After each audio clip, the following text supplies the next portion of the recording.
Next NPM install பண்ணுறதுக்கு NPM install பண்ணணும் அப்படின்னா ஸோ இது பண்ணியாச்சு. அதுக்கு அடுத்தது என்பிஎம் இன்ஸ்டால் ஆகிருக்கும். ஆட்டோமேட்டிக்காக நோட் இன்ஸ்டால் பண்ணும்போது நோட் பேக்கேஜ் மேனேஜர் இன்ஸ்டால் ஆகிருக்கும்.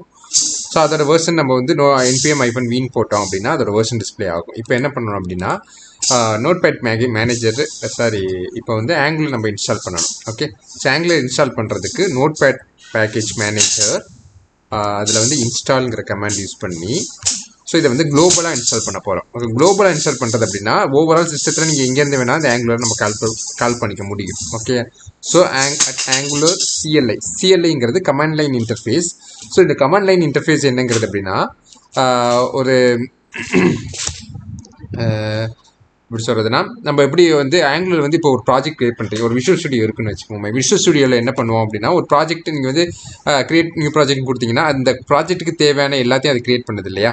ஸோ அதுக்கு என்ன பண்ணுது, அந்த டூல் வந்துட்டு அந்த ஒர்க் எல்லாத்தையும் பண்ணுது. அதே மாதிரி தான் இங்கே ஆங்குலரில் ஒரு ப்ராஜெக்ட் கிரியேட் பண்ணுறீங்கன்னா அதுக்கு நிறைய டிபெண்டன்சி ஃபைல் இருக்கும். ஸோ அது எல்லாத்தையும் கிரியேட் பண்ணணும் அப்படின்னா ஒரு கமாண்ட் லைன் இன்டர்ஃபேஸ் இருக்கணும். ஸோ அந்த கமாண்ட் லைன் இன்டர்ஃபேஸ் என்ன அப்படின்னா நீங்கள் ஃபார் எக்ஸாம்பிளுக்கு நீங்கள் கிரியேட் ப்ராஜெக்ட்னு கொடுத்தீங்க அப்படின்னா அந்த ப்ராஜெக்ட்டுக்கு என்ன தேவையோ அது எல்லாத்தையுமே கிரியேட் பண்ணி கொடுக்கும். ஸோ அதை வந்துட்டு நம்ம இன்ஸ்டால் பண்ணணும். ஓகே, அப்போ அதை இன்ஸ்டால் பண்ணால் தான் நம்மளால் வந்துட்டு அந்த கமெண்ட்ஸ் மூலமாக நம்ம வந்து ப்ராஜெக்ட்டை கிரியேட் பண்ண முடியும். ஓகே, ஸோ அதனால தான் நோட் பேட் மேனேஜர் இன்ஸ்டால் அப்படின்னு குளோபலி ஆங்குலருங்கிறதுல இருக்கக்கூடிய சிஎல்ஐங்கிறத ஆங்குலருங்கிற ஒரு பேக்கேஜுக்குள்ளே இருக்கக்கூடிய சிஎல்ஐங்கிறத நம்ம இன்ஸ்டால் பண்ணுறோம். ஓகே,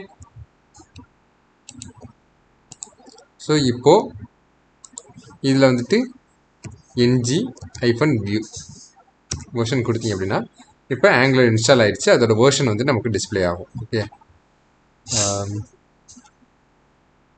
ஸோ அவைலபிள் கமெண்ட்ஸ் இது இஷ்யூ சொல்லுது.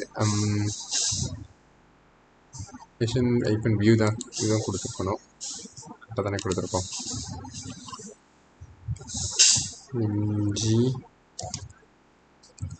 வெர்ஷன் அப்படின்னு கொடுக்கலாம். ஓகே, ஸோ இப்போ ஆங்குலரோட வெர்ஷன் வந்து நமக்கு